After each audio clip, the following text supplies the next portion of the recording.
about water and urban places. This is Ideanthro.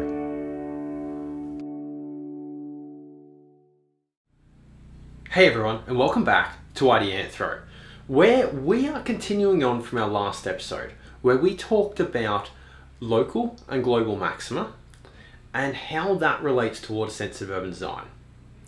We are continuing on by considering a very important question.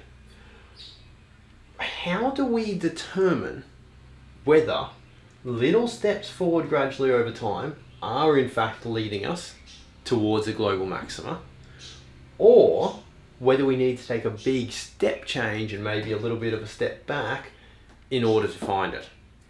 To answer this question, I am going to draw on something from Daniel C. Dennett's book, From Bacteria to Bark and Back. Now in this book, he is in turn drawing on other research, so I'm simply going to say the relevant bit with respect to this conversation occurs in chapter 7 of the audiobook at about the 9-minute mark. So if you really want to track this down, go to Audible, get the audiobook, and probably listen to the whole book. It's really interesting, but particularly chapter 7, minute 9. And the point that it makes here is that if the overall landscape is such that it's very smooth, so any step in any direction is essentially getting a gradual improvement, or at least a neutral benefit followed by a gradual improvement, then it doesn't really matter if we're taking small steps. It only really matters, you only really run a risk of getting to a local maxima if the landscape is really rugged, like it is here. If it's nice, smoothly transitioning landscape like this, you can take little steps and you will eventually get to the global maxima, because the global maximas are just running off in every possible direction here.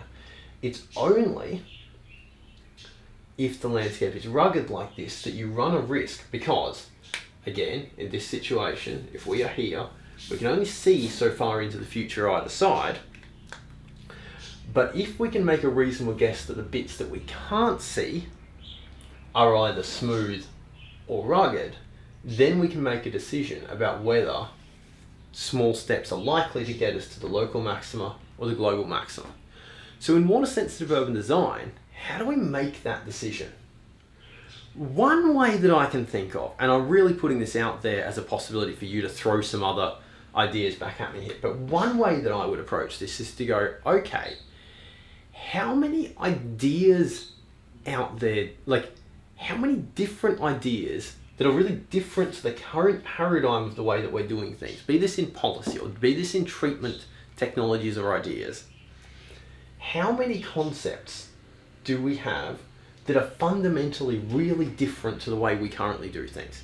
I would argue that when it comes to policies and how to drive investment and action in water-sensitive urban design and stormwater, I would argue that from things that we've talked about in recent episodes here on Ideanthro, different people we've talked to, different ideas about different objective types, stuff in the doing more with less series, I would argue that there are lots of different ideas and possibilities that haven't been explored in the same depth that the current paradigm of pollutant concentration, pollutant load reduction targets, and getting development to build all our water-sensitive urban design, or most of it.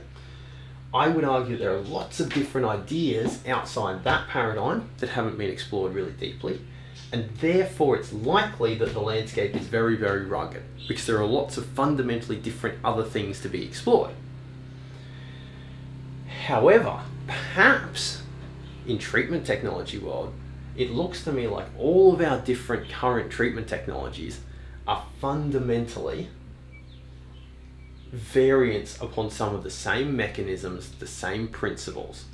That doesn't seem a particular, it's not like there's some random outlier to the side that uses some random totally different treatment process than we've ever seen before.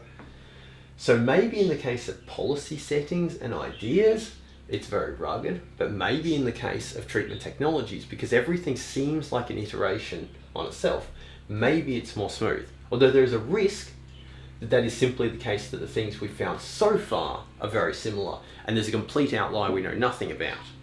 But one way to look at it maybe that's the case. Maybe that doesn't tell us anything about whether there actually are more other local maximas, but maybe it does tell us if there are others that we currently know about that we should explore. So maybe in the instance of the policy settings, because we know that there are lots of other conceptual ideas, we know for sure that there's a pretty rugged landscape. But in the case of the treatment technologies where things seem like variants upon the current situation, it seems smooth. Maybe what this is saying is, okay, in policy land, when you hit the local maxima, you know there's others, so the logical thing to do is go and try some of them. But in treatment technology land, what it's saying is, okay, look, we don't know of any others. We should be running some policies to try and identify if there are any others. But in the meantime, we should still be focusing a lot of our effort on trying to gradually improve upon the current situation. You see the difference there? One of them just said, look, improve upon the current one till you hit your local maxima, but then be really happy to jump and try another one and learn from it. But this one said, look, because we don't know of any others to try, you should put a bit of effort into focusing on trying to find others, but still a lot of effort into trying to refine and iterate upon the current one. That would be how, with this concept in mind of smoothness of the landscape versus roughness, that would be one way that you could deal with the concept of local maximas versus global maximas and head towards the water sensitive city where we ultimately want to get to. And that's the episode. I hope you found that interesting. Please hit me up below if you've got different ideas about how to tell if a landscape is smooth and how you should react to it between smooth landscape and a rugged landscape. I would love to hear them. Thank you for tuning in. I'll see you next time. Before you go, our best episodes come from your questions. This knowledge base, these discussions that are Ideanthro improve with your contribution.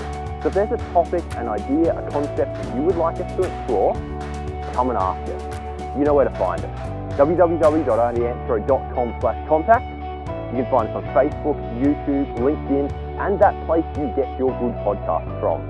You know where to find us. We look forward to hearing from you. We'll see you soon.